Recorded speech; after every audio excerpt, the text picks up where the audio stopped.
அஸ்ஸலாமு அலைக்கும் வரஹ்மத்துல்லாஹி வபரகாத்து. நம்மளுடைய பாவங்களை அல்லாஹ் மன்னித்து அதை மறைத்து நம்மளுடைய அந்தஸ்தை அல்லாஹ் உயர்த்த வேண்டுமென்றால் இந்த அமலை செய்யுங்கள். நபி ஸல்லல்லாஹு அலைஹி வஸல்லம் அவர்கள் சஹாபாக்களிடம் நம்மளுடைய பாவங்கள் மன்னிக்கப்பட்டு அல்லாஹ்விடம் நம்மளுடைய அந்தஸ்தை உயர்த்தும் ஒரு அமலை உங்களுக்கு நான் கற்றுத்தரட்டுமா என்று கேட்டார்கள். அதற்கு சஹாபாக்கள், யா ரசூலுல்லாஹ், உடனே கற்றுக் கொடுங்கள் என்றார்கள்.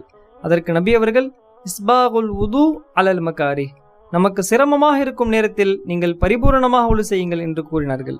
நமக்கு குளிர்காலத்திலோ அல்லது மற்ற நேரத்திலோ தண்ணீரை தொடுவதற்கே நமக்கு சிரமமாக இருக்கும் நேரத்தில் எப்படி ஒழு செய்வதென்று நாம் யோசிக்கும் பொழுது அந்த நேரத்தில் அந்த சிரமத்தோடு நாம் பரிபூரணமாக ஒழு செய்தால் அல்லாஹ் நம்மளுடைய பாவத்தை மன்னித்து அதை மறைத்து நம்மளுடைய அந்தஸ்தையும் அல்லாஹ் உயர்த்துகின்றான்.